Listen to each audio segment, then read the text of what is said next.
Hi, everybody. My name's Ian Lake. You may remember me as Tolor from Star Trek Discovery, and you're listening to Trek Untold.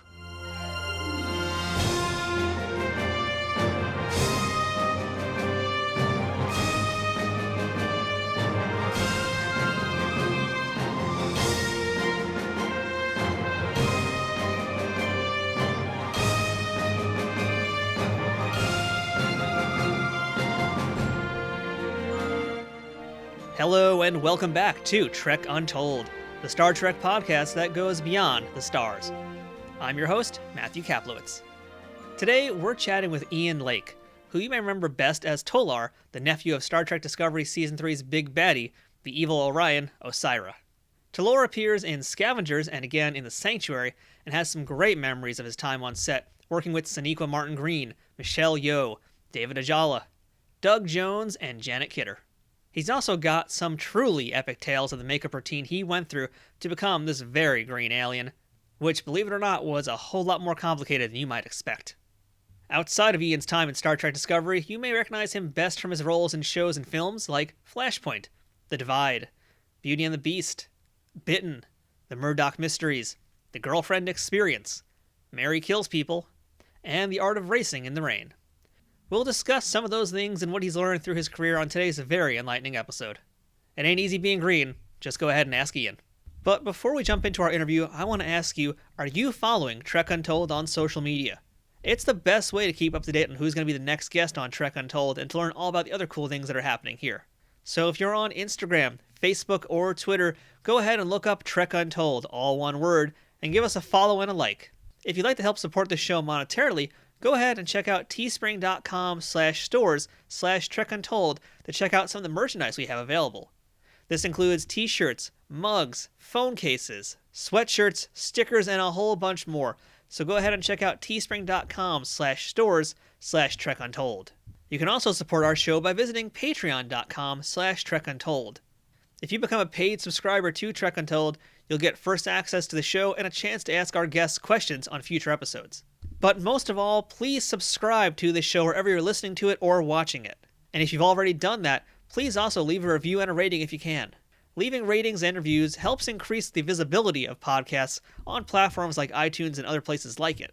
It shows that you're listening and that you like it, and that other people who are interested in the same subject are going to probably like it too. It helps us grow, it helps us get better guests, and it helps us keep bringing this amazing Trek Untold show to you. If you're already following us or have supported us in any other way, thank you, of course, for being a part of the Trek Untold family. There's a lot of Star Trek podcasts out there, and we're very grateful that you chose us to listen to. I'd also like to make a quick shout out to our friends at Triple Fiction Productions, who make some great 3D printed Star Trek inspired toys and replicas for fans of all ages and toys of all sizes. But you'll hear more about them a little later on in the show. Now, without further ado, let's beam up this week's guest. Computer, access interview file. And welcome back to Trek Untold. And now joining us on the other side of the line, you guys have seen him in Star Trek Discovery and a few other things we'll talk about today. We've got Ian Lake with us. Ian, how's it going? It's going great. How are you? I'm doing all right. Thank you so much for being here today. So, Ian, I want to ask you the first question that I ask all of the guests on Trek Untold. What is your earliest memory of Star Trek? You know what? It's funny because I've been thinking about this because I've always loved Star Trek, but I would never call myself a Trekkie. I've never taken my fandom that far. And I actually think my earliest memory of Star Trek was watching Star Trek 4, the one with the whales, which I don't know where that holds up in the realm of Star Trek films. I don't imagine it's one of the best, but for me, it's the most memorable one just because I think it's the first exposure to Star Trek that I had. And then, of course, I got into watching reruns of the original series and stuff with my dad growing up. But yeah, I'm pretty sure it was the humpback whales in San Francisco. Star Trek 4 holds up. That one's a pretty big classic. That's a beloved film, yes. Okay, I'm glad that my favorite Star Trek film is beloved. Hello, computer. I don't remember the reference, unfortunately. All right, that's all right. We'll get you there one day. Don't worry. You're part of the community now. I need to rewatch it and remind myself of what, because it's one of those things that still exists as a distant childhood memory. You know, like it's probably 20 years since I've seen it. All right, well, I would call you a double dumbass for not knowing that reference, but you wouldn't know that reference either, so make no difference. Oh no, man. I hope you have a lot of guests on here that don't get the references. It So that happens I'm a lot, but it's, we usually don't do that. But it's not a big deal. Plenty of people have come in and out of Trek who've either known it or don't know it. What matters most is that you love what you did after you've done it, and I think it's safe to say you have. Oh yeah. Yeah. So I tell us a have. little bit about yourself and your background. I'd like to know where you grew up, what your parents did, and what little Ian wanted to be when he grew up. Oh, that's nicely put. So I grew up in Vancouver. I'm Canadian and I live in Toronto now, but I grew up on the West Coast. Born on a little island called Salt Spring Island, and I moved to Vancouver. We moved when I was 3. So I spent pretty much my entire upbringing there until I was about 18 when I went to university, and then eventually moved out to this side of the continent. My parents, my dad was in construction and still is. He was a project manager for a big construction firm in Vancouver, so he would sort of be in charge of a giant big 3-year commercial renovation of some kind or some building or so that was his job. My mom was a teacher. She just retired a couple of years ago, so she's not that anymore. But yeah, so she always had her summers free. So, we did a lot together as a family in terms of just activity and shit like that, camping trips, etc. But what did little Ian want to be? I mean, I always just dreamed of performing. I was always the most passionate about being creative, being, putting on, like making costumes, putting on little plays and painting pictures and all that stuff. So I sort of was always on that track. It was never, when I was a kid, it wasn't like what I thought I would do for a living, but it was always what I was most passionate about. It wasn't until I was like 18 that I started to really investigate it seriously as a career, but it was pretty much always the thing that I cared most about. So were you a yeah. theater kid back in those days? Yeah, I was big time theater kid. It's funny. I was a theater kid and I was really into rugby. And I initially went to university. I chose the university I went to because of their rugby program. It was UVic, the University of Victoria. And they had the best rugby program arguably in the country. And so I went there because I was planning on playing rugby at a very high level. And I was in high school, I was always trying to strike that balance between like being involved in the play and also being like one of the captains of the rugby team, which is not a really easy thing to mesh. And always like my coach would get mad at me if I really needed to be in rehearsal, and my director would get mad at me if I really had to go to practice. And like they somehow allowed me to like miss enough of each one, but to still be involved. And then when I was going to university, and I chose this university because of their athletics program, and I thought, well, what am I going to study? And a friend of mine her parents had gone to that theater program as well.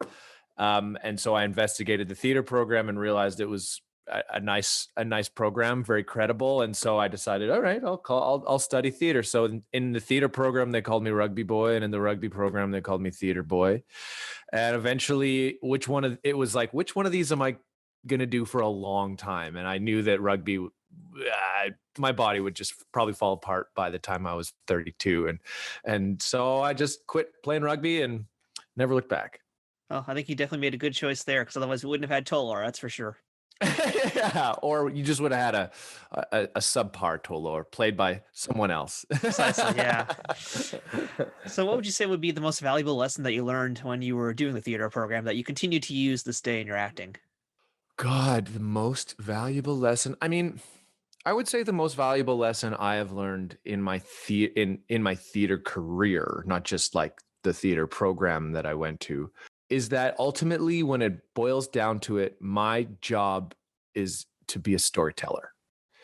It's not my job to be a star or a big famous person or like the center of attention or the most important part of a TV show or something. Like People watch TV and they go to see theater and they go to the movies because they want to hear stories.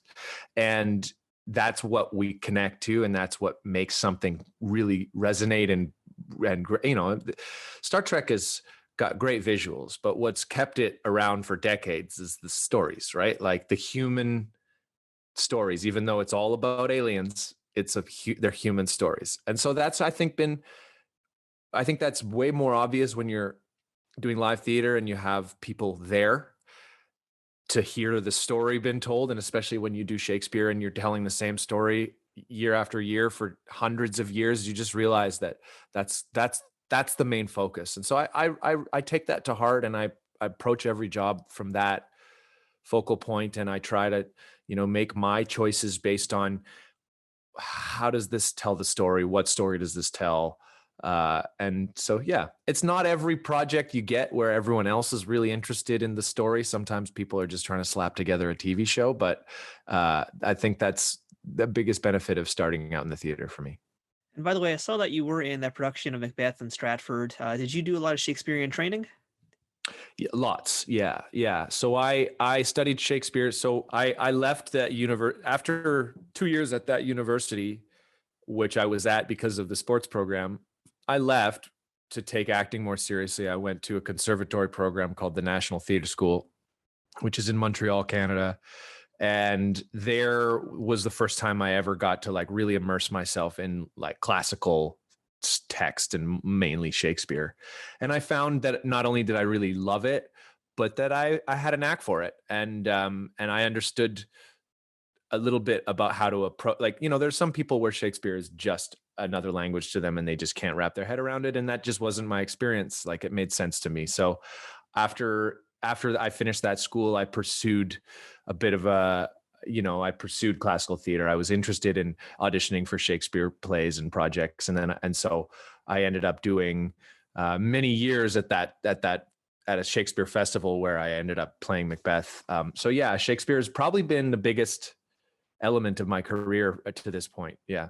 Now, we've spoken to a lot of folks who have been in Star Trek who were classically trained, who did a lot of Shakespeare in school and even after, and even in modern contemporary times. And we found that they're very much attracted to things like Star Trek because the roles are very Shakespearean. There's a lot of epicness to them. There's a lot of big gravitas and drama within those roles and those characters. For you yourself, Oh when you yeah. approach any film or any production you're in, do you look at it through the lens of your Shakespearean training? Or is that something you kind of just don't necessarily need to wrap around every single character you do? I mean, what if I'm being totally honest? Which why wouldn't I've been noticing myself saying that sentence more and more, and wonder why we say that sentence as if we're not being totally honest. No, if I'm being totally honest, it kind of gets in the way in most TV and film jobs. Most TV and film jobs don't need you to dig into that reservoir of abilities that you hone when you're doing Shakespeare and classical theater. Um, Oftentimes it's too theatrical, and a lot of TV is kind of about mumbling and putting as little on it as possible, and most of the TV dialogue is really just like some meat and potatoes stuff. So it's actually a funny thing that a lot of people that come from a theatrical background, especially a Shakespearean background, will struggle to have to unlearn that for most TV and film work. But it's not the case whenever you audition for, well, most sci-fi stuff. But I just think specifically the way Star Trek has approached sci-fi, the way they have approached storytelling, ultimately, that is very, very, very about the human experience. And so that, and then it has a heightened language, but there is still something colloquial about it, and there is still something quite, what's the word I'm looking for? Approachable or attainable about it. Accessible is the word. And so I think it's exciting for Shakespearean actors to get to try to get to work on a Star Trek format or a Star Trek script, because it all of a sudden allows us to dig back into that bag of tools. And it's like, it was so exciting for me to be, I've spoken about this on another podcast, but the creation of a character like Tolor is larger than life. It is very much like the creation of a Shakespearean character. You're wearing a costume that is not, a normal thing to wear. So you have to really be able to, fit into something unusual, but make it look like it's your clothes, and to be able to, speak that language and make it sound normal, but also do that with prosthetics attached to your face and still articulate, and all the skills that are kind of hammered into you when you need to fill a whole theater. So yeah, I think that's why Star Trek has gone to so many classically trained actors to trust them with their bigger parts. But I also think for those actors, it is a rare opportunity in TV for us to really utilize those skills, Do you remember what your first professional acting gig was on TV? Was that Flashpoint? That was Flashpoint. Yeah. How was that Yeah. experience for you? Was it a little bit different from being on the theater? Yeah, I mean, it was night and day, and luckily it was something small for me to just kind of get my feet wet in, and I was so nervous, and I was just there for one day. I had 6 lines. I was a medic who was wrapping up the wound of this soldier that they were interrogating, and I just so happened to have a piece of information to help their case. So I was like, I didn't have a name, I didn't really matter in the story, but I was there, and I had a moment, and it was like learning acting all over again. I had already spent, I think, maybe 5 or 6 seasons at Stratford at that point, and so I wasn't new to acting, but I felt like I was relearning it. And a lot of it was like just about, just don't act, just throw it away, just be like, oh, yeah. Like I remember one of my lines was, the bullet went right through, because they said to the soldier, oh, it looks like you got lucky. And I said, yeah, the bullet went right through. And I just remember practicing just like, yeah, the bullet went right through, the bullet went right through. The bullet went right through, like just as nothing as I could, as opposed to like when you have Shakespeare and you want to really like lean into it. So yeah, it was different, but it was also the first taste where right away I was like, I want to do this. I want to play in this arena. I want to play in this medium. It's not like theater's better and TV's worse or vice versa. They're just different mediums and they're different animals. And the first time I got to do it, I was like, I want to do more and more and more of this. And I want to get to a point where I'm comfortable here and I'm not nervous and I'm not, like I am comfortable on stage, but that was new and totally nerve-wracking to me. So. Were you channeling a bit of your Stella Adler that day and kind of doing the line again and again, see which ways you can make it different? I've never really learned what Stella Adler's like actual training approach is, but yeah, that's totally exactly what I was doing. Yeah. Yeah. You also wrote a show that I feel like I need to start talking about a lot more often on this podcast, especially with guests who are in Canada. You did an episode of the Murdoch Mysteries, which was the episode of The Accident. God, yeah. And Yeah, that seems like a Accident. really interesting set to be on. I mean, it's a very different set, I imagine. For you, though, doing what you've done, it's probably not too far out. But yeah, how'd you like doing Murdoch Mysteries? That was a lot of fun. And that was a unique episode because it was all done in real time. And it was all, the murder got solved on the spot that it happened. Unlike, it's usually an episode where there's a crime and they call the detective and he comes and looks around and then he interrogates people in his office and then he pontificates back in his study at home over a bottle of wine or something, and it just takes a while. And if you're on there, you're usually just for a day or two getting interrogated in the office. But because this was something that happened in an outdoor set, it was a car accident and it had to be solved within the hour of the episode. We were all like an ensemble for this one episode, and it was shot outdoors, and there was horses and there was all these old cars. It's like set in 1915 or something like that. So actually that's another show where you do kind of get to use your theatrical. And David Hammond was also in that episode, and he was on, I think he was on Stargate SG-1. So he's big in the sci-fi fan world as well. And he was the guy that my character murdered. Sorry. Oh no, I spoiled it.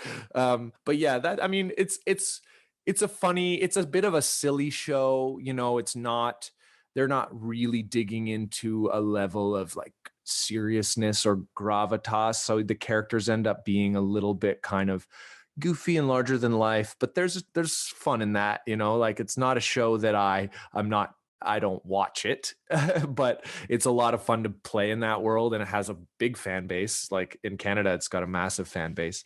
And actually, the woman who wrote the books that the show is based on is my neighbor here in Toronto, and so now that I've done the show, she sort of stops me when we pass each other. Oh, hello, when we walk by with our dogs. And we can't do this interview, by the way, without discussing The Art of Racing in the Rain, which I think it's safe to say that was probably that was kind of a big breakout role for you, wasn't it? Yeah, I mean, the role I played isn't a massive role in the story. It's funny, I keep mentioning the story, but he does mean a lot to the main character, and he's in the whole thing. And for sure, it was a big break because it was my first feature film, and it was a big feature film. Like it was a real big major Hollywood film. It didn't get seen that much, just it didn't do great. But at the time that it happened, it was a big deal. And it was also, it was interesting because I had never heard of the book. And then I booked the movie and was like, okay, I'm going to read this book, I guess. And then I, called my sister and I said, hey, yeah, I just booked a movie. And she's like, great. What is it? I'm like, well, have you ever heard of this book called The Art of Racing in the Rain? And she's like, I just finished that book like 2 weeks ago. It's incredible. She tells me that all these people in my family, it's like one of their favorite books. I never even heard of it, but of course I've read the book. It's an amazing, if anybody hasn't read The Art of Racing in the Rain, go do it. It's narrated by a dog, and it's basically about this race car driver and his dog and the life they live together and the really difficult things that they go through, and how if you're a race car driver and it starts raining, you still have to try to win the race. And it's basically an analogy for life. Like when life dumps on you, how do you maintain course? And it's beautiful, beautiful book. So yeah, shooting that movie was like a wonderful experience. Everybody involved in that movie, from top to bottom, were just grade A people. That it was just a really pleasant experience. Yeah.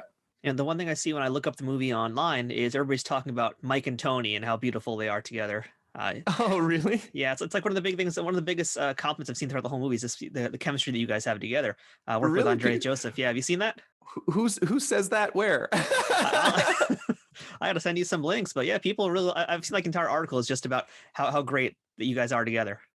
Articles? Yeah. Oh, please send me. I gotta send that to my friend Andres. Yeah, actually, it's funny because Andres Joseph, who plays Tony. So basically, for the listeners out there who haven't seen the movie, the main character is this race car driver, and he gets a puppy at the very beginning of the book, and his best friend Mike is sort of the person who ends up helping him take care of the dog the most. And what's interesting is in the book, Mike is a gay auto mechanic, which is only mentioned once, and it's not really anything that's explored or fleshed out. But I just always found that to be a lovely little rare occurrence. Like that, I've never met a gay auto mechanic. I don't know. It just seems against type, and his husband was this guy named Tony, who was also obviously very much involved in the story.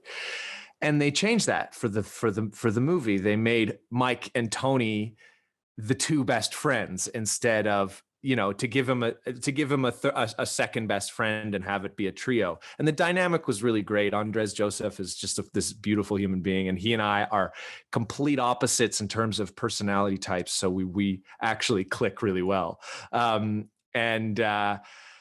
And we would just joke on set. I would just always make jokes about how he's secretly my husband. And what was interesting was that in the movie they weren't ever saying that the character was straight. They just never explored his sexuality. And so the director was like, if you want to be a gay auto mechanic, you go right ahead. And I was like, you know what?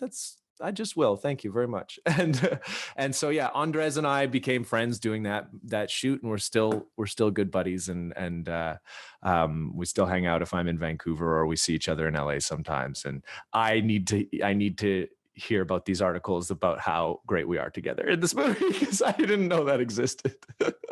I think there's definitely some subtext that a lot of audience members are definitely getting through it. I mean, it's unfortunate that you guys didn't really get to fully explore that character, I guess, as directly on screen, but it was there, so people seem to enjoy it. Yeah, That's great. That's yeah. great. No, I mean they do end up being quite peripheral, even though they're very present in the film. The story never investigates their lives at any point. So I'm sure there'll be maybe some fan fiction. Who knows? Yeah, we're too busy hearing Kevin Costner the dog narrate. Yeah, it's true. It's true. Trek Untold will return momentarily. Trek Untold is brought to you by Triple Fiction Productions. If you're a Star Trek cosplayer looking for props, or toy collector looking to spice up your shelves, Triple Fiction Productions has you covered. Triple Fiction Productions produces affordable and unique 3D printed Trek-inspired products from the original series, Next Generation, Deep Space Nine, Voyager, Enterprise, and the movies. You can expect the same amount of care and attention to detail in any of the items in their catalog, whether it's a prop replica for use in a fan film, or a part of a cosplay, or accessories and playsets for figures from Playmates, Migos, or Diamond Select. Own your very own tricorder or phaser rifle with working lights, the bridge of the Enterprise E for your Playmates figures, or any other item from countless species and ships from the Star Trek universe. All products are 3D printed in the USA and are constantly evolving and improving based on fan feedback. To learn more about their products, visit them at triple-fictionproductions.net or on Facebook at facebook.com/triplefictionproductions. Triple Fiction Productions, taking Star Trek where no 3D printer has gone before. Hello, everyone. I'm Armin Shimmerman. Perhaps you know me better as Quark from Deep Space Nine.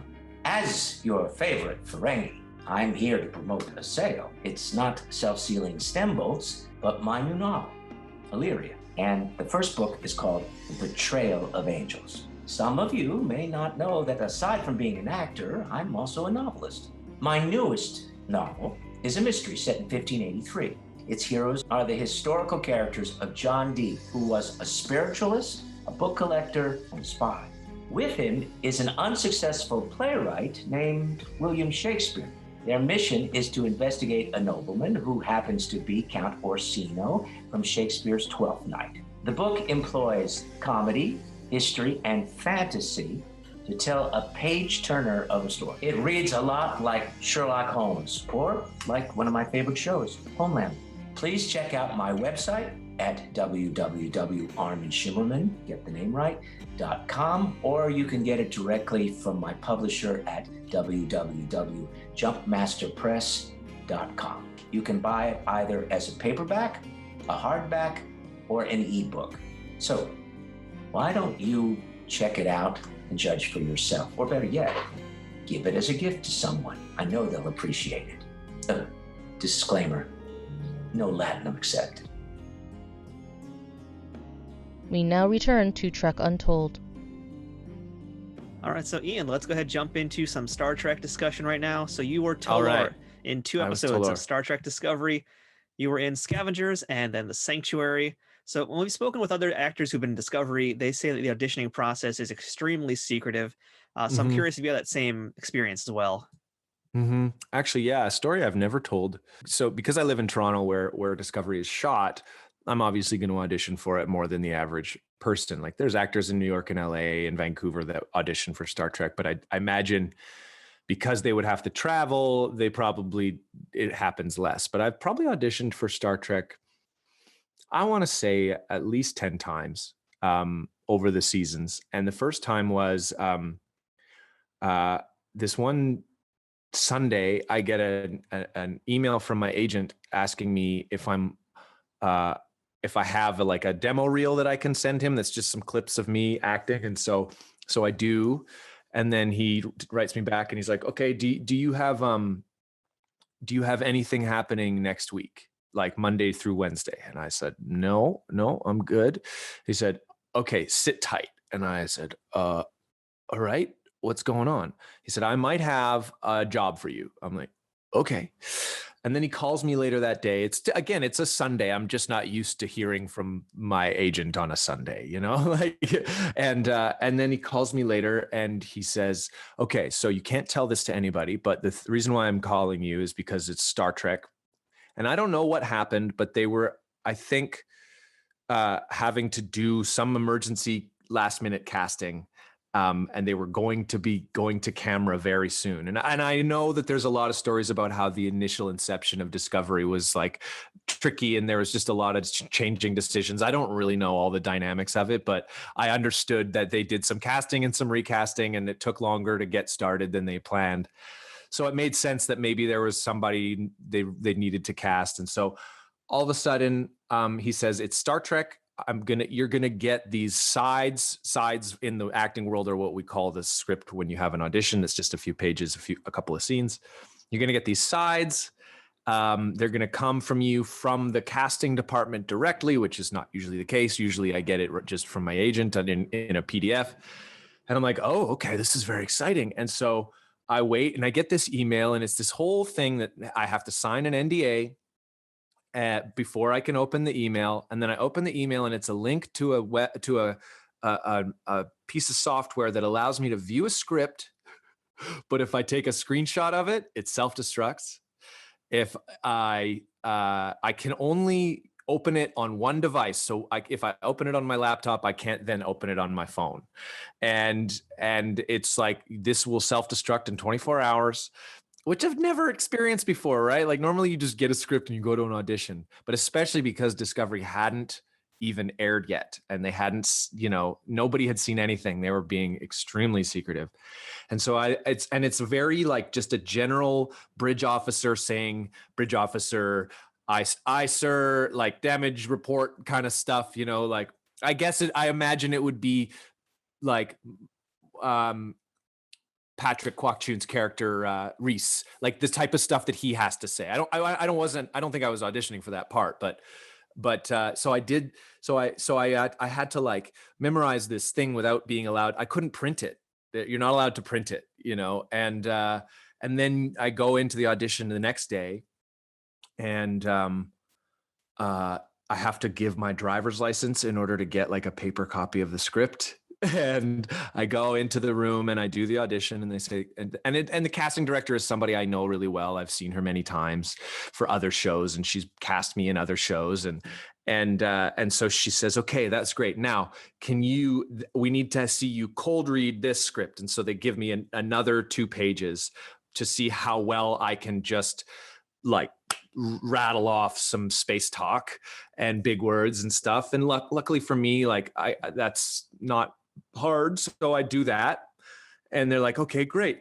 And then I get out of there and I get a phone call from my agent about 20 minutes later saying, okay, they're telling me they might need you to be at the production office at 6 p.m. for a potential costume fitting. And I'm like, oh my God. They're like, they're going to get back to us about whether or not they need to see you at 6 p.m. And I was like, holy cow, this might just happen. And then 6 p.m. came and went and I didn't hear anything. And that was that. It wasn't me. They didn't choose me.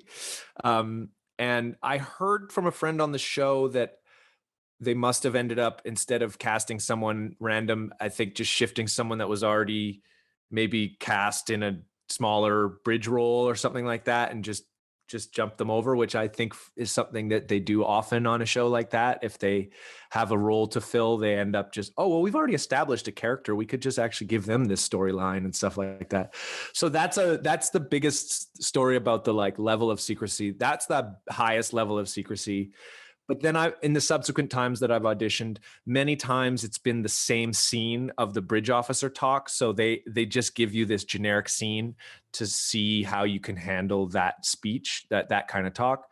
And then other times it will be a specific scene about the character. Like my Tolor audition, I tell the long versions of stories.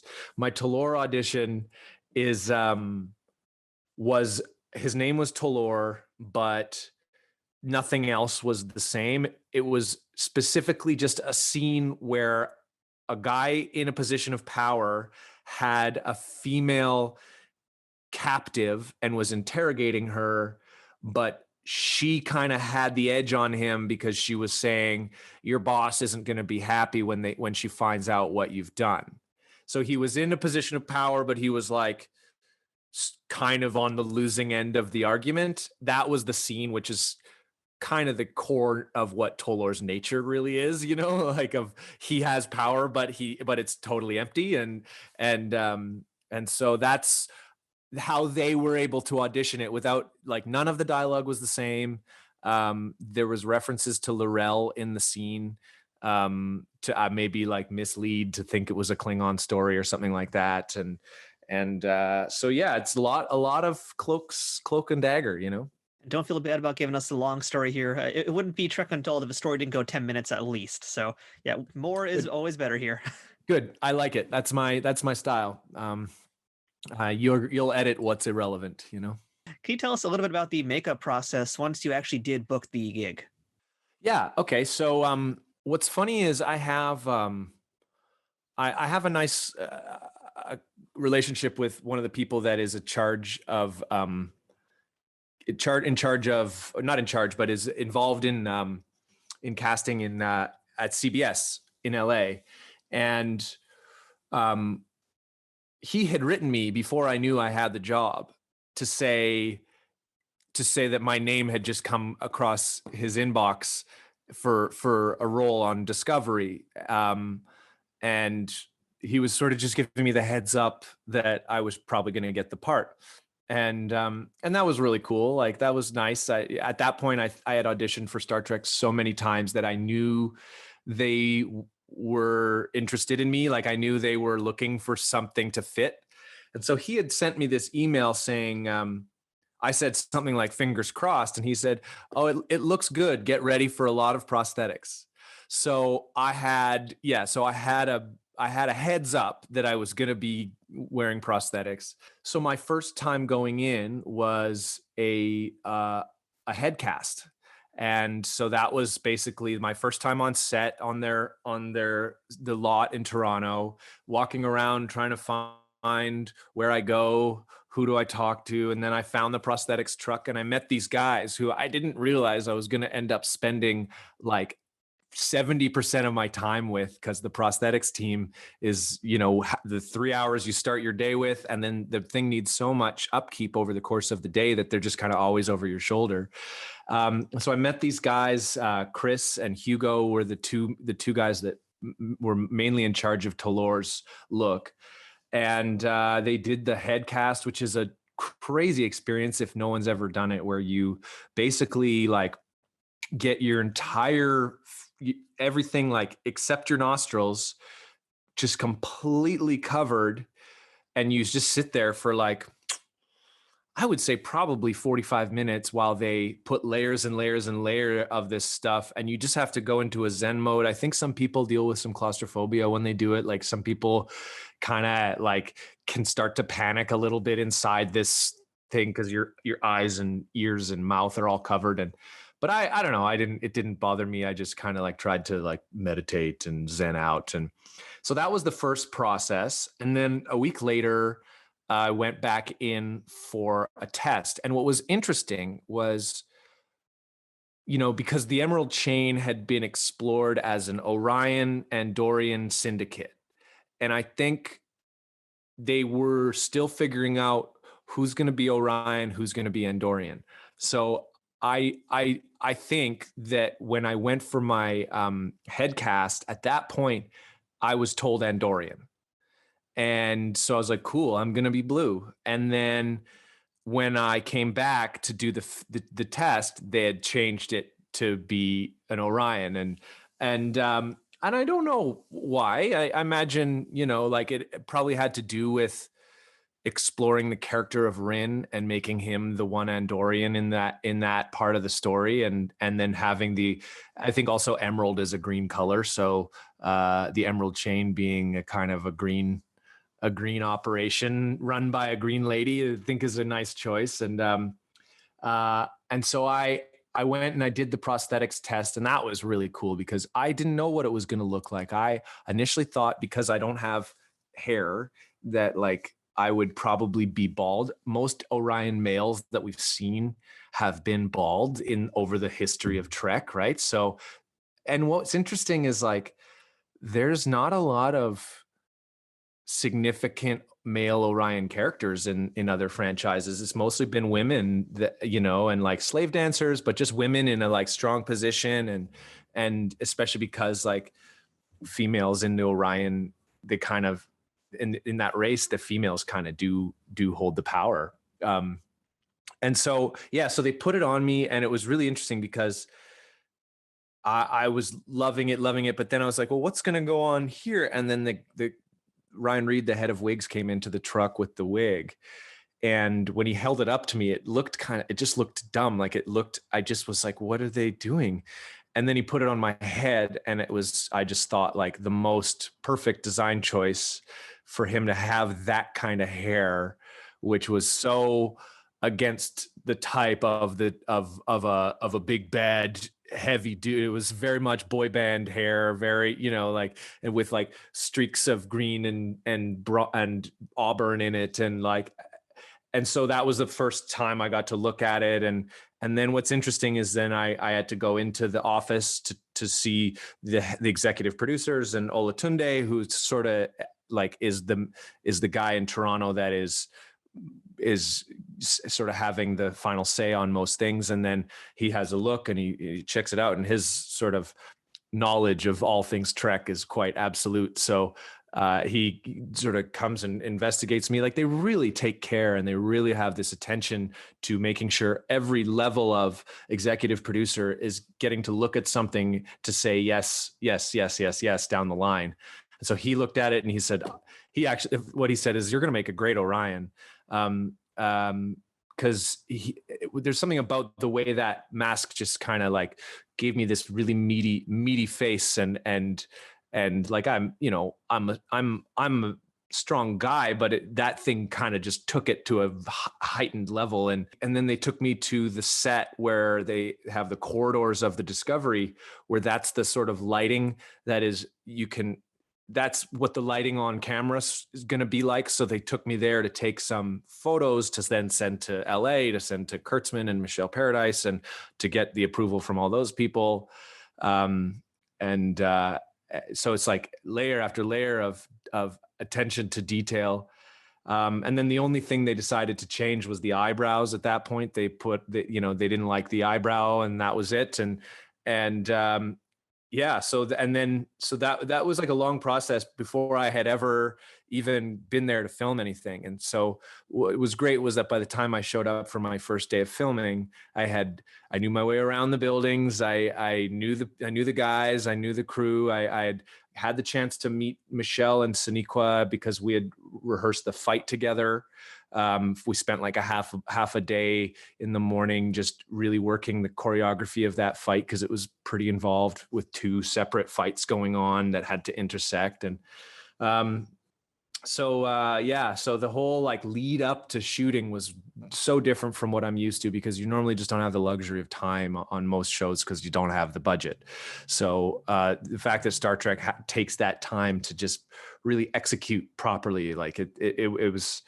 And not only that, but then all the creative choices that were being made, I would like finally see them and just go, wow, this is awesome. And my first costume fittings too, with Gersha Phillips, like when I got to see the fabrics that they were dealing with, and like that jacket is actually like scaled, like fish scaled leather.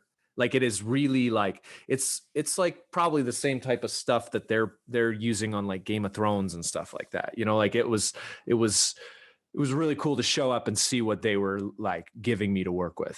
Yeah, I've spoken to a lot of other actors on Star Trek shows who have done the prosthetics, they've done the heavy makeup, and they all say that the minute it clicks for them is when they finally see themselves in the mirror, and that's when the character kind of all comes together.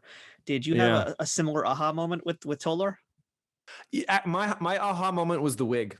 Wig. That's a crazy wig. It is a really cool wig. It does something like so it's interesting because the prosthetics go on gradually, right? And you get to see because what they do is they would glue like they would glue basically like right here first, and then let it kind of settle on my face as naturally as it could. And then bit by bit, they would pick up a piece and glue under, and like every part got glued. And so what's interesting is it's sort of this loose image of Tolor that then bit by bit just sort of suctions into your face, and you start to see the cheekbones take shape, and the nose and the bridge of your nose take shape, and the strong jaw kind of finally go on. And so what was interesting about that was the mask was never aha, because I got to sort of slowly watch my face change, but the wig just pops on. And the wig also hangs down like right on the edge of my eyes, the top of my eyes, and kind of gave me this. It just showed me how Tolor looks out at the world, and it just told me I already had a really strong idea from the internal side of who Tolor was, but the wig is, I think, the strongest visual aspect of him. And the moment it went on, I literally, like, I could not have been more gleeful, because I felt like the wig designer was in my head. Like, I felt like he knew what my vision of the character was, and even more so because he made a choice that I probably wouldn't have come up with. And so, yeah, it really, like, every day that I got the look on, Tolor came to life when I put the wig on. And then there was just no, like, you couldn't not be a piece of shit. Sorry, I don't know about language on this show. You couldn't be a dirtbag. You couldn't not be a dirtbag wearing that wig. And he's just really like an irredeemable character, like he doesn't possess any really commendable qualities. He's not smart. He's not nice. He's not just. He's not talented. He's just one of those guys that continues to climb the ranks even though they possess no real abilities. So the wig was my aha for sure. So how long was the shoot schedule for your scenes? Well, I was in, so the first episode, Scavengers, the first episode I was in, that was a pretty hefty shoot schedule. I think I shot like 7 days for that one episode, which in any TV land is a lot, especially if you're not the lead of the show. Like, usually that's the amount that so, I know Soneqhua was, I think, probably shot 11 days for that episode. So, yeah, and they were long days because it started with 3.5 hours of prosthetics, and then another 45 minutes after working to get out of the prosthetic. That would always make my days relatively long. Star Trek Discovery has a really great work schedule where they have a cap where they do not work their crew past, I think it's 11 hours. And no matter whether you've got the scene shot or not, you stop. And that's really great because I think it allows everyone to maintain the level of work that they're doing. And it allows people to feel like they're being respected and treated as human beings, which then I think makes them bring a little something extra to their job. And when people have dignity when they work, they do so much better. and that made my life easier because, the 11 hours, then you add lunch and you add 4 hours of prosthetics work. And my days were 14, 15 hours most days. And it's a long time to stay in that whole outfit and that prosthetic. And whenever it would come off at the end of every day, that's when the exhaustion would hit me, because it's just all bottled up for the whole day. And then they take the mask off. And that's when you realize that, like, oh my God, I can barely keep my eyes open. But they're really fun. And the people on that show are wonderful. Like, I didn't have one unpleasant encounter with any people in any department of just and nobody was rude. Nobody was short. Nobody was unnecessarily abrupt. Everybody sort of has a real, I think, appreciation for what you can get out of work when everyone is respectful. And so, yeah, didn't mind the long days. When I first saw the episode, I didn't realize just how much makeup there actually was on the character. And so now hearing Right. this and also seeing the behind the scenes video that you put up on your social media page, it was Mm. really impressive to see like really how much of your face was covered. So when it comes time to actually shoot scenes, how does this affect your acting and what you do with the character? Yeah, that's a really great question. And that was a lot of my joy to explore too, was I had never played with prosthetics before. I've done a lot of theatrical exploration with mask work though. And I've when I was in theater school, we worked a lot in like character mask, and those are ones that are just like papier mache, and they're not glued to you and they don't move, but it's just all about how with your body. And I mean, this is why Doug Jones is because what Doug understands and what he's understood his entire career is that the thing on your face comes to life by how you move your body, and that there's something you can do with how you tilt your head when you speak, and how you react to certain things, that if you know the shape and the personality of the thing that you're wearing, then you know what it needs and what to bring to life. And like I mentioned this on the Strange New podcast, that like Saru's face there's not a lot of movement. His mouth just open and closed, but you can't really smile in that with that Kelpian mouth. And his eyes are, he's wearing these contacts, but if you watch like his head movement, like he does all of his emoting and communicating, and even just allowing people to hang on to what he's saying by how he moves his head. And then you add to that the big physical aspect of the character that he's given, of the way he waves his arms when he walks, and the way his hands sort of move when he's like contemplating stuff. Like he isn't limited by the fact that his face can't really move. And so I won't lie, like I watched his work to be like, and I asked him questions too when I had the chance. I asked him about, he doesn't think he knows anything. He's like, I don't know, like he's like, he doesn't think of himself as some guru of prosthetics, but he really is. I mean, there is no one else. And so I spent a lot of time in the mirror, just sort of like seeing when I do this, what does my face do? Like when I smile, do I get what I want? And actually the big thing I learned with that mask was don't smile.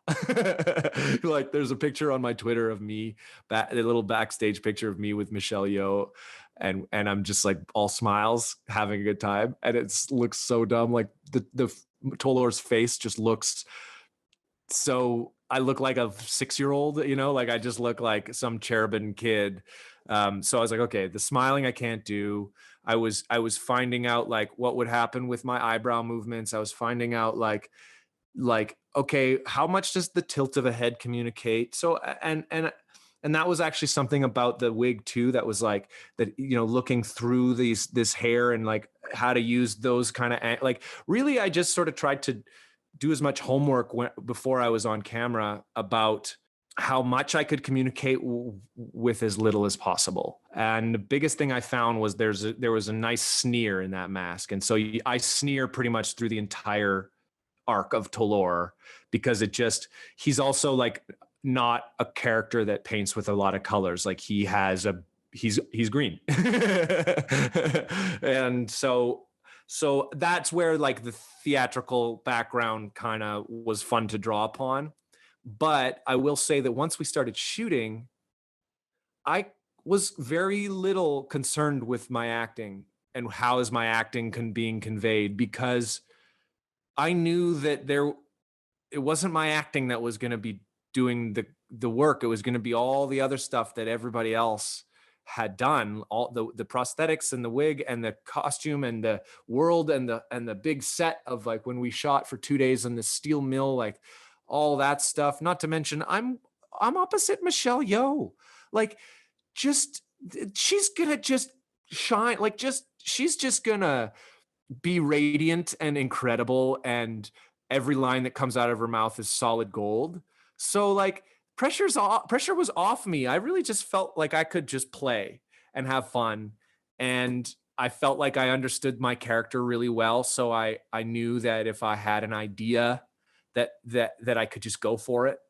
Doug Erniakowski, who directed Scavengers, was so like, he gave me so much freedom to ad lib and to make stuff up, and we just found so many moments that weren't initially in the script that we would then, like, maybe I would discover and then bring to Doug and Erniakowski, that is, not Jones, and be like, well, I was thinking about this, and he'd say, oh yeah, and then we would explore it further, and because he knows he has time to get it right, that we didn't have to rush, so yeah, the acting of it felt, I never once was like, how's my acting, because I knew all the visual effects and the prosthetics and the world that they've created was going to be far more interesting than what little I could do acting wise. So yeah. It's funny that you mentioned ad-libbing, because we've spoken to people who've done other Star Trek shows like in the 90s, early 2000s, and ad-libbing was verboten. You just did not do it. So it's interesting to me that you mentioned that you did that on this set. So how did that work? Did you guys just do that when you were actually filming, or did you do that in, like, I don't even know if you guys had rehearsals, but how did it actually work? Like CBS, Paramount, they were all okay with that? Well, so yeah, I mean, in general, with a show like Star Trek Discovery, and the script is pretty much like obeyed faithfully on Discovery as well. I went on the show with no intention of ad-libbing. I'm actually the type of person who, because I've come up doing Shakespeare, like, I stick to the script, like, I'm not going to make it better than Shakespeare. So, and also you're not going to ad-lib Shakespeare stuff. So I'm, there are some TV shows where the actors say whatever they just make it their own, in quotations. But what was interesting was my very first day. So the first shot, and maybe you can help me understand some of this. The first shot of mine was the self-sealing stem bolts reference. So what's the deal with self-sealing stem bolts? I don't know. I don't understand the reference. Can you explain it to me? Yeah. So self-sealing stem bolts are from an episode of Star Trek Deep Space Nine. That's where they began. Okay. And I think they're kind of always meant to be a joke. There's an episode where basically these two characters on the space station, they're like trying to make a deal. Essentially, they're trying to make some money, to try and make some profit, if you will. And so they end up like finding out there's like a surplus of these self-sealing stem bolts. And we don't really even really understand what they do at that point. We just know they're stem bolts and they self-seal. So yeah, that's pretty much the joke, is they just get it. And then the episode is essentially about them like taking those stem bolts and then like trading up to get different things to ultimately get what they want. So I'm gonna have to send you the link to the episode. You can watch it on Netflix later. It's definitely worth checking out. Yeah, do, because I loved how, because when I did that scene, I had no idea. And Soneqhua that says it, and it's actually like her first line of the scene, and that was my first shot. So I'm glad I didn't know.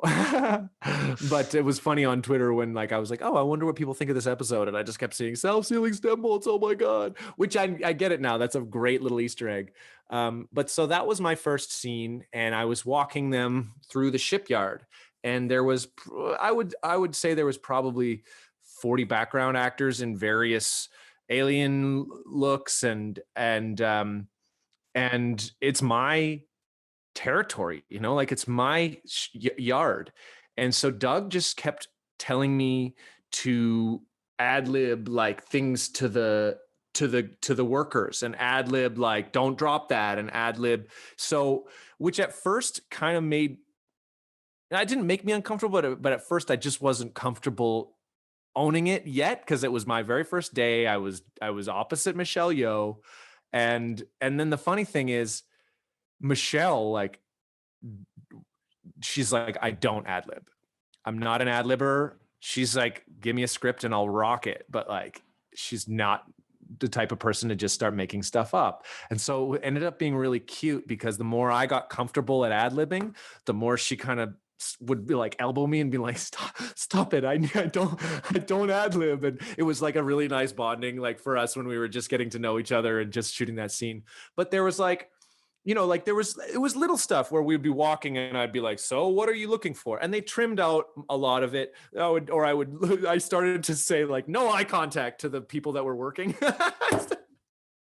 But what I loved about what Doug did was he was trying to give me the impulse to own the space, which was great for the character. It was great for what it allowed me to. I feel like it actually allowed me to impact the episode more as Tolor, because he gave me this freedom of like, you don't belong here, I belong here. And I really think that as a guest actor on a show, the hardest part is feeling like you belong. The hardest part is like there's this family of people that all work together and you're just there for a few days. And the more you do it, the easier it gets. And you also develop relationships with like hair and makeup people and crew people that you then see again on other shows. So you have familiarity. And I never really felt like I had that much of a hard time feeling like I belonged when I came into Star Trek, because they're just so welcoming, and especially Soneqhua as the leader, like she is just so open-armed and genuinely warm to everybody, treats you like family right away. But the fact that Doug gave me that permission, all of a sudden, like I would say like the biggest benefit is there's that scene where Lai dies, where he makes Lai run through the fence. And that was like maybe my third or fourth day. There's this wonderful moment that we found that wasn't in the script, which came because Doug gave me freedom to make stuff up. And it was when initially the end of that scene was Lai runs through the fence, his head explodes. Tolor says, well, I guess it works. And then he walks off. And I started ad-libbing as I walked off, like, everybody get back to work, or like, what are you looking at? Get back to work. Or it's just something like, and every time I was walking right past David Ajala, who plays Book, and Tolor and Book never really got much to do except for the one moment where he's sticking up and I tell him to shut up, and then he tries to plead with me and I punched him in the stomach. But other than that, we're like, we don't know these people's relationship. And as I started to say get back to work, all of a sudden David and I started to talk. And we started to realize that there was this perfect opportunity for that face-to-face moment, which to me is like one of my favorite shots in that episode, when after Lai's head is explode, when Tolor says like, well, I guess it works. And he walks away and stops face-to-face with Book, and knowing that Book was friends with this guy, that it hurts him that I killed this guy on a personal level, and just really specifically telling him to get back to work, like in that wasn't in the script. And like that's just something that we found with David and Doug and myself talked about, and we did versions of it with and versions of it without, and I thought that it really was a great it's a little beat, but that's what I loved about being on that show, was that's story. Like that's focus on the overall story we're telling, which is that like it hammers home how much this means to the hero characters, and that by being flexible and having time to explore, we were able to like deepen and flesh out what the relationship was like between Book and Tolor, who will never meet again. And then what's great is there was that little exchange when Book and Burnham have finally reunited and they're going over the plan, and Tolor and Giorgio show up, and there's this sort of like, are they going to get busted kind of moment. And then we just had looks at that point, but we had already shot the get back to work moment. So for us, it just gave us a depth of history, even though it's maybe only been a couple of weeks that these characters have been in each other's sphere. But we just started to explore the backstory of how they felt about each other and what the stakes were for Book and what the situation was like. And I loved getting the chance to, it felt like a rehearsal hall when you're putting on a play, where so often when the cameras are rolling, you just have to move on and get it. And the fact that on that show, I had that type of liberty to take my time and And there's another moment too where Tolor taps on the back of the neck of of Lai right before he sends him out. And we were shooting that scene and shooting it, and there's a lot of moving pieces in that scene. And for me, I always called it my peacocking scene, because that was sort of the function that it showed in the story, was that Tolor is dangerous. You know, it raises the stakes for our heroes to know that this man has the capacity for harm, you know. And we reached the 11-hour mark of the day before we were finished the scene. And so they said, all right, that's it. We'll come back to this tomorrow, which never happens in Canadian television. They're like, no, sorry, we got to keep going till we finish the scene. And so I got to go home and sleep on it, having done the scene and know how it worked out and mapped it out. And I got to think about it like, what's deeper, what's more. And it was coming back in the morning with fresh ideas where I was like, Doug, I realize all these things I'm missing. I'm not noticing. I'm doing this for the effect that it has on people, not because I love it. So I'm not noticing people. So there was just these looks that we started to find, just this eye contact. And there's one, and they kept one of them in where I tap on the back of Lai's neck, and then I just look at Burnham, and that's it. It's just a look, but they cut to her, and it sort of sinks in, and it just creates more tension, and it just fleshes it out. And it's just, it's usually I'll go home and sleep on it after the scene is done. And that's when I have those, you know, eureka moments, but you don't get to film it anymore. So like the fact that on Star Trek, we took our time, and yeah, so there's a nice long story for you about that process. I just love it because Tolor is basically just like this pro wrestling heel. He's doing all these little things that really do mean a lot, though. Like every little stupid, annoying thing he does, it makes you hate him more, and it makes so much more gravity to all scenes, like you just said. So I love that you got to actually explore that with him.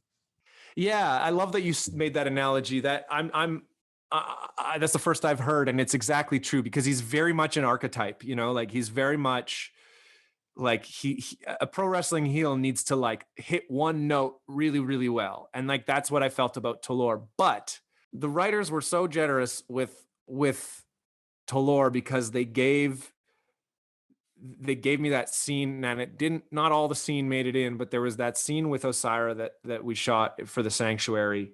It was actually initially like a 4-page scene, and it showed this other color of Tolor that was like a bit beyond the wrestling heel, you know, where you got to see him like with his mommy, you know, like with his auntie, but like, and totally just afraid to say the wrong thing. And there was this one really hilarious line that didn't make the cut, but she says something like, do you remember that book I used to read you as a child? And he says, yes. And then she says, you don't, do you? And he says, no, I don't. like, it was just such a fun beat that like in the read through got a huge laugh. But I knew when I saw the edit that if you get too many laughs, you sort of lower the sort of danger level of these characters. And so they kind of, still had to keep the stakes rather high. But that was a fun aspect of Tolor to play. Like there was all these moments that like, there's that moment on Book's ship in Scavengers when he's finally found their dilithium, and he's like ready to kill them. And Burnham says, well, hang on. If your boss found out that you found this dilithium and killed us before finding out where there's more, she'd probably kill you. And in the edit, they just cut straight back to the action. But on the day when we shot that scene, like she says this to me, like, if you kill us, your boss is probably going to be mad. And as Tolor, I was like, damn it, you know, like she got me again, you know, like, and I had all these fun moments of being intellectually bested, that where I'd be like, oh, you know, and I understood why they didn't include all that stuff in the cut, but like the fact that was in there in the writing, that I got to play that, like it was a different kind of villain for sure. So one thing you alluded to earlier in this interview, we haven't really talked about too much in depth yet, but let's change that right now. You get to have a fight scene with Michael Burnham, and Michelle Yeoh is having a fight scene as well, parallel to yours. You told us it's a pretty interesting challenge to film. So yeah, tell us about that. And it looks like you were taking a bunch of bumps also. So you really were a pro wrestling heel in this case, because you took a pretty good judo throw from Soneqhua.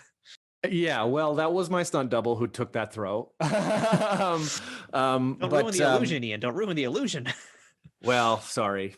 The one thing that's good about prosthetics is it's really easy to double people, because it was remarkable when I saw someone else in the Tolor look. But I will say I did do about 95% of that fight. So what was great was, so I have a lot of fight history, especially, when you don't do a Shakespeare play without a fight. And I've played a lot of warriors, and I've just done a lot of actor friendly stunts in my TV roles and stuff. And so I it's a vocabulary I really understand. I know my body really well in terms of learning fights. I understand too how slow you need to go to learn something properly. And whereas I think a lot of people, especially men, when they get a fight choreography, they just want to do it really cool, really fast. And that's usually when you end up punching somebody by accident, or actually like not properly learning the choreography to the point that it looks good, there's a fight choreographer that I've worked with a lot in my theater days, whose slogan was always, "You have to go slow to go fast," which is actually a bit of a good analogy for life, if you ask me. So what was great was oftentimes in TV, when you have a fight, you will figure it out on the day while you're shooting. And you take, the stunt coordinator is there, and you take an hour to properly work out the fight between the actors. And then you figure out where the doubles need to, but you end up using the doubles more because you don't really have time to teach the actors the fight, but the doubles can like learn it beforehand. But on Star Trek, because of the standards that they have, and that fight was very big, there was a devoted rehearsal to it, like probably a week before we filmed it. And it was Soneqhua, Michelle, myself, the stunt person that Michelle was fighting in her fight, and then all of our doubles. And what was great was that, I got to have my double step in to teach Soneqhua the fight. And then Sonequa's double could step in to teach me the fight. So we're just like we're not killing ourselves to learn this thing. And then once we were both comfortable enough, then the two of us would fight. And Sonequa's an amazing fighter. She is so like in tune physically with her body and very coordinated. And so like her body control is kind of ideal. And we're both the same in that we love the challenge of, can I do this entire fight without my double having to step in? Like it's so funny because the double is there because actors need to not have whiplash at the end of fighting a scene. Even if they can do the move, like you do it over and over and over again, it's gonna hurt. But our egos are like so strong that we're like, no, let me do it. And so Soneqhua and I we bonded a little bit on like that. We kind of were like, you like to do this yourself, don't you? She was like, yeah. I was like, yeah, me too.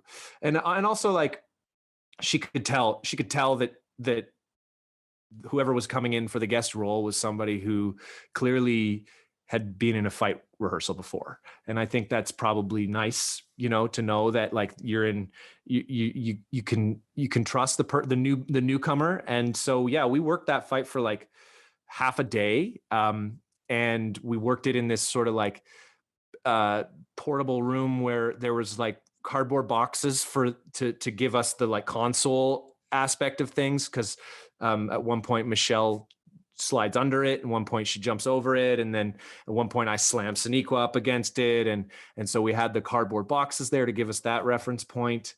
And what I loved about it was that my character's move was just smash and choke. I didn't have to do any sword or gun handling or anything like that. Like his whole attempt is to just try to get his hands around her throat and end her. That's his wrestling move, and she's constantly getting out of it. And so then when we did it on the day, we rocked it. We felt so proud at the end of shooting that fight. Both Soneqhua and I felt like we we hit our moves with this precision that stunt doubles would. And also a lot of what you need to be mindful of is the camera angle and the height of your fist. You know, sometimes you punch somebody, and if your fist is 2 inches too low, the camera doesn't catch it and it doesn't look good. And when you're watching it, it just kind of takes you out of the moment. But there was the one moment where he does get body slammed, and I have enough experience to know not to take a body slam 3 or 4 times when I'm not trained professionally to do it. So I let my double do that move over and over again. And then there's the one where he also choke slams Burnham. That was also my stunt double, sadly, but they weren't about to let me do that. I'm not choke slamming anybody. Yeah, I don't know if this is intentional or not, but I don't know if you're aware. One of the other people to play an Orion previously was the Big Show from WWF, and I am on Enterprise, right? Yep, and his signature move is the choke slam. So I kind of found it funny. Like, did they include it as like a little bit of Easter egg, maybe? Maybe. I mean, I don't know. I can't confirm nor deny that. That's my theory, so I'm going to run with it. I think it was. So run with it. Why not? You're doing these fight scenes with Michelle, and we also can't ignore the fact that she has a very serious background in Hong Kong cinema, doing a lot of action work. Can't forget Crouching Tiger, Hidden Dragon, for example. So when you guys are doing this fight scene, is she giving you any suggestions on how to take strikes or how to do anything, or is she kind of just sitting back and letting the people do their work? You know what? Yeah, like a little bit of both. She had this perfect balance of letting it all happen. And then a couple of times she just gave me like a physical tip of how to sell something. Like sometimes it would be as simple as what you're doing with your other hand. Like when I was choking her, I was so focused on this that like my other hand would be weird or limp, and just cinematically it didn't look good. And if this was a play, it wouldn't be a big thing from an audience and you're sitting in a crowd, but on camera it does. And so she would give me those things, because the thing about her is that like she didn't grow up studying martial arts. She was a dancer. So it's not that she just had the martial arts background to do in these movies. It's that she knew her body so well, and she had amazing body control. So she could learn this stuff like choreography and execute it like boom. And she still can. Like even in the last episode, they showed her doing some pretty awesome shit, stuff. And so she would say these little things to me that were like about body control and about how to sell it. And I think she also knew that my ego wouldn't be threatened by being given notes by a fellow actor. And I was very vocal to her of like, any time you have a suggestion for me, I am so all ears. But actors have to be careful about that stuff, because there's a lot of strong personalities. Everyone has a different process. Some really wonderful, experienced actors don't want other actors telling them ideas. They just don't want to have that relationship. And I'm not one of those people. I will take an idea anytime I can. And if it doesn't work, then I won't do it. But at least like an idea is always worth taking in. So yeah, Michelle was great. And then I also like got to get finished off by her. She kicks me in the head to finish it. And I was very honored that I was getting a roundhouse kick to the face by the one and only. And when she shot that, they didn't really use the shot for that moment in the fight, but there was a couple of shots where she did a roundhouse kick, and my double, it was just like over his head, and he would then flip over and like do a sort of like I've been finished. And it was just like art watching her. Like she did it once and they're like, no, your foot needs to be higher. She did it twice. No, your foot it needs to be higher. She came back to the monitor, watched the playback on what was visually being seen that she was getting the note on so she could see it for herself, and then went back and freaking nailed it and just like hit the right angle. And it was like basically like her foot came up, went across like that. It was perfect. I don't think they ended up needing that move to finish the fight. But it was just so cool to watch her work in that arena, and how well she just knew herself and was confident about it, but could take a suggestion as well. And yeah, she's a consummate pro. So spoiler alert for anybody who doesn't know yet. If you don't, I don't know what you're doing to listen to this interview today, but Tolor does come back for one appearance again, as we mentioned in the Sanctuary. He doesn't quite make it out of that one to one piece. So yeah, your Yeah. character gets eaten alive by a trance worm. How'd that go Yeah. for you? Oh, well, it was hard. It was hard when I first read that scene because I was, as I said, I was starting to really enjoy myself. And I have told this story a little bit, but I'll tell it again. So I was sitting in, we were using the ready room, the captain's ready room as our waiting area when we were shooting on Book's ship. Which is a nice little tidbit. Like any sets that aren't being used are like comfy places for actors to hang out while they wait for a scene to be shot. And it's sort of like in a neighboring sound stage. They have like 5 to 8 sound stages going at once on that show. And so we were sitting in the ready room, just getting to know each other, and we did a lot of just talking and getting to know each other. And that's a great thing about Soneqhua, is that she's like really makes an effort to like find out who the people are that are coming onto the show and working, and that's quite rare, I think, for a lead to put that much energy into getting to know everyone, even if you're just going to be gone in a week, you know. And so we were talking, and then she asked me, so what's going on with Tolor? Like, what's going to happen with your character? And at that point I didn't know. We were shooting Scavengers, and I hadn't seen a script yet for Sanctuary. I knew I wasn't going to be in episode 7, but they had been holding me for episode 8.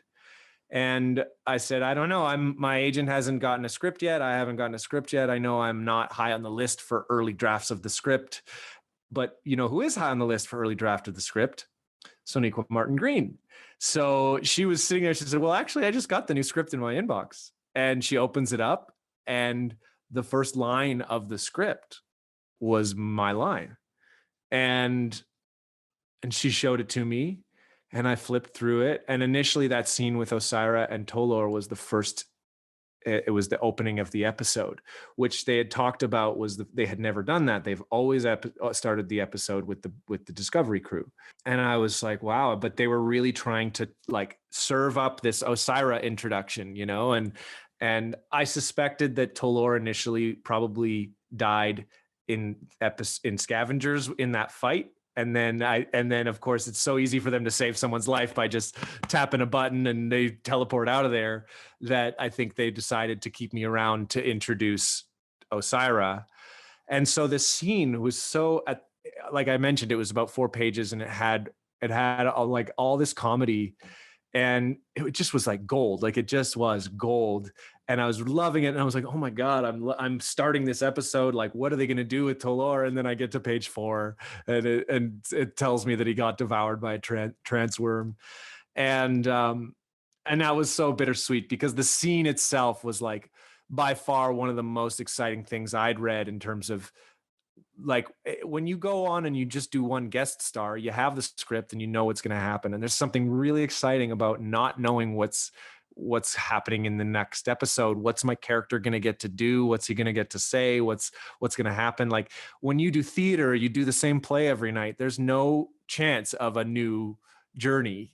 And there's something so exciting about getting that script. And then of course to get to page 4 and you realize, oh, my journey's about to come to an end. So that was bittersweet. But then I found out it was going to be Jonathan Frakes directing. And that was exciting. And he was actually there on set that same day, just visiting to say hi while he was prepping for our episode. And so I got to have fun. I got to work with Janet Kidder, and she's incredible. And I'm really excited for the audience to see more of Osyraa, because I just think she's quite a wonderful actor. And anybody who doesn't know her work is going to know, like in the Star Trek fandom, is going to know her now.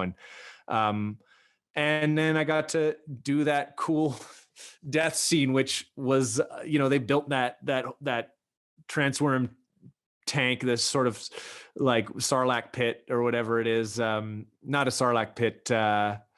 It's a bad Star Wars reference. The Rancor. That's it. It was very much a Rancor pit, even though I know it's blasphemy to do a Star Wars reference on a Star Trek. Sorry, everyone. I'll allow it this one time. It's okay. This one time. But like the slime on it was so cool, and just like the lighting of it was so great, that like green light coming through the grate behind me, and the like overhead grates as well. And the DP was really like, he was really hands-on with me about making sure that I could feel it in my eyes when I was in a shadow and when I was in the light, and try to be like halfway, and but make sure my eyes are caught. And so we shot that, and it was really funny because we could just make it up. It was like there was no trance worm there. I was just acting with empty space. And it's funny, there was a bit of feedback on Twitter about that I didn't seem like I was in a trance. So it's interesting because like we didn't spend a lot of time talking about like what the trance was. I had imagined something in my head about the fact that it just drew him in, and he lost control of his ability to run away, but it didn't take away the terror or the fear or the pain, like, but Jonathan kept yelling at me from off stage, "You're not afraid. You're not afraid." And this is a funny untold story, because for some reason I kept thinking he was saying, like, telling me, Ian, to not be afraid to just go for it, like to just go balls out, which is silly because of course I'm going to go balls out. Like, I'm not going to back down from that. But he was actually telling that Tolor was going to act like I'm fine, I'm not afraid. But for me, I really wanted to explore this bully character now, when he's like whimpering and simpering and being like, "Please don't hurt me," And so he obviously was happy with what I was doing, or he would have told me to change it. But like, yeah, I feel like maybe part of what You're Not Afraid was also maybe like you're in a trance.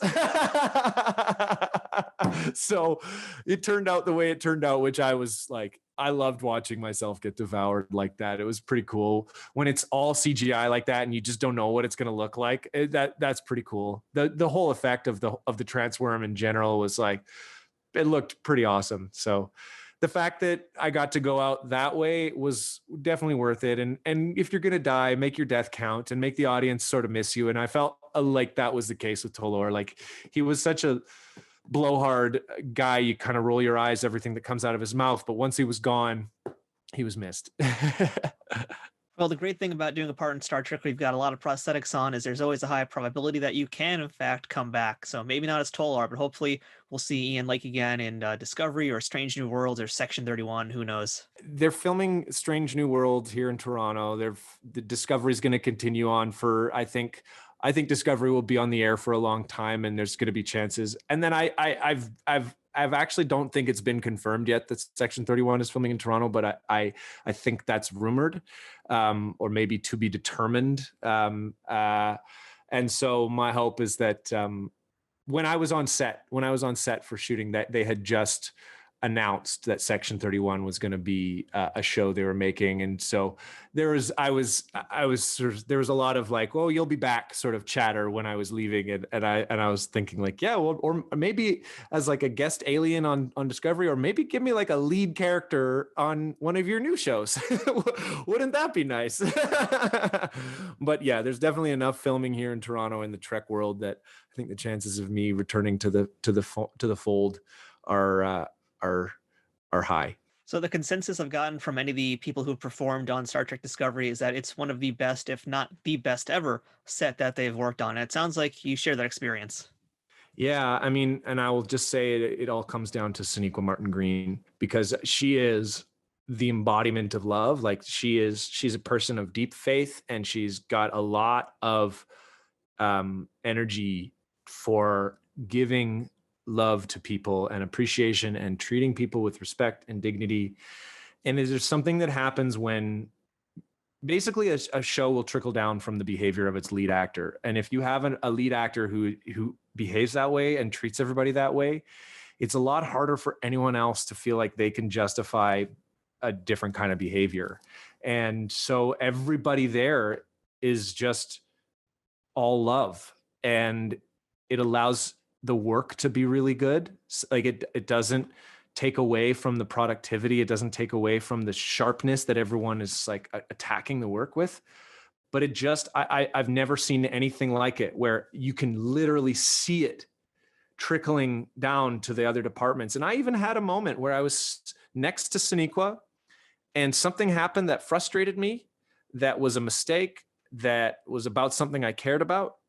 And maybe if I had been sitting next to a lead actor who was a little more like rough with people or a little more short with people, I might have felt like I could make a stand for the thing that was frustrating me. But instead I was sitting next to Soneqhua, and I just like her, like, what would Soneqhua do, kind of washed over me. And I just handled the mistake that had been made. Like, it's fine. It's a mistake. We all make mistakes. Don't worry about it. Well, it's fine. Like, the person who made the mistake was super apologetic because they could tell, I was a little upset, and it was just like, for me, I had no real reason to be upset, just except for like the tension I carry from really wanting to do a great job and wanting everything to go super well. And it was just this great moment where I learned the valuable lesson of having a leader like Soneqhua, where I said, no, I can treat this person with compassion and kindness, because it's better to do that. It gets us further along to do that. And so, yeah, I'm glad that that's the report from most people on Discovery. And I have no idea that the other shows will probably be like that as well, because I think it's going to sort of become part of a tree, like it's going to branch off. And yeah, we'll see. So, Ian, last question of the day. What is the best thing about being a part of the Star Trek universe? The best thing, what, honestly, this is going to sound like I'm catering, but at the fans, it's really been fun to be embraced by the Trek fans and to be included. It really does feel like a family. And my brother is a big Star Trek fan, so I've always had a bit more of an intimate sense of what Star Trek can mean to people. It's never been that to me, even though I do love and appreciate it. I've got a strong sense of that. It is a deep place of belonging for a lot of people. And I've really enjoyed getting to receive that and get asked to do these kind of podcasts, and also just like exchanging messages with people. I've really sort of let myself kind of dive in and reply to messages and just engage, because most TV shows and most jobs you have don't have a fan base like this one. And that's by far been the most fun. And, it's a shame that this didn't come out at a time when conventions are happening, because the engagement in that aspect is something I really would love to get involved in. And I know there's still time and it'll happen, but yeah, definitely the fan experience has been really cool. Yeah, and I do just want to thank you again, because you've been so great with all the fans. You've been super accessible and receptive to interaction with the fans. So, thank you for doing that. And also, just for folks who now want to follow you, how can they find you on the social? On the social, I am Ian Lake, at Ian Lake on Twitter, and I'm at Ian H. Lake on Instagram. And I don't really mess with any other socials. So yeah, Ian, thank you so much today for your time. It's been real great hearing all these stories. I just love how enthusiastic you are and how much, I think you're becoming a Trekkie. I think out of this interview, I get the feeling you're going to be watching a lot more Star Trek. I am. Well, I love research too. So like now I'm especially now that I'm like understanding the Easter eggs and I am understanding the references of past franchises and stuff. I'm curious, and also just seeing the style of Trek over the years and how it's been filmed and acted and stuff. I'm now more curious about that too. So whenever I'm watching TV and there's an episode of DS9 or something like that, I'm now going like, oh, let me check this out. At the very least, we've now unraveled the mystery of self-sealing stem bolts. That's what matters most. Indeed. Yeah. Ian, thank you so much again. It's been wonderful. I look forward to hopefully chatting with you again, and hopefully we will see you again, because fingers crossed you make it on some new Trek shows in the future. Fingers crossed. Yeah. And I've got some stuff coming up in the new year that when I'm at liberty to discuss, I will share with the fans. But I'm going to start shooting another TV show in January or February, and so hopefully by the time that time comes, I maybe be able to say something about it. All right, awesome. Yeah, so Ian, thank you so much. It's been great speaking with you, and you too, Matthew. Live long and prosper, as they say. Live long and prosper, or whatever the Orions say to sign off. I don't know what they say. So long, meat sack, or something like that. That works for me, yeah. All right, take care, Matthew. And that was our chat with Ian Lake. Lots of great insight, and someone that I do hope we get to see return again to the Star Trek franchise. There's a whole lot of more aliens that he can play, so hopefully we'll see him pop up again. The Orions first appeared in the very first episode of Star Trek The Cage, which was filmed in late 1964. The character Vina, played by Susan Oliver, became an Orion during an illusion caused by the Telosians. Susan had her makeup applied by the famous Fred Phillips, although it was actually Majel Barrett who did the first screen test in the makeup because, well, quite simply, they couldn't afford to have Susan come back on just to do that. The production team tried multiple times to paint Majel, but each time the footage came back, her skin wasn't visible on screen. After 3 days and trying multiple different types of green paints, the team realized that the film processing lab was actually decolorizing her because they didn't know she was meant to be green. And they were likely removing the chroma for keying special effects in later. During filming of that pilot episode, Susan became very fatigued while she was painted up, and a doctor was called on set to give her a shot of vitamin B. However, when that doctor showed up, he wasn't aware he was about to give an injection to an alien, and as you can imagine, was very confused when he saw his patient. It took him a few minutes to gather himself, but ultimately he was able to give her the shot, and filming continued, and as they say, the rest is history. So that wraps up this week's episode of Trek Untold. Thank you so much for checking it out this week. Please make sure that you're following us on Instagram, Twitter, and Facebook, all at Trek Untold. That's one word, no spaces, at Trek Untold. It's the best way to get updates on guests, check out all the memes and other things that we're posting, and interact with myself and other Star Trek fans. If you'd like to support this podcast, go ahead and check out patreon.com/TrekUntold and become a subscriber to the show. Or check out teespring.com/stores/TrekUntold to check out some of our merchandise. If you've been enjoying Trek Untold, please leave us a rating and review on iTunes or wherever you're listening to podcasts. And if you're on YouTube, please give the video a thumbs up and subscribe to our channel, youtube.com/nerdnewstoday.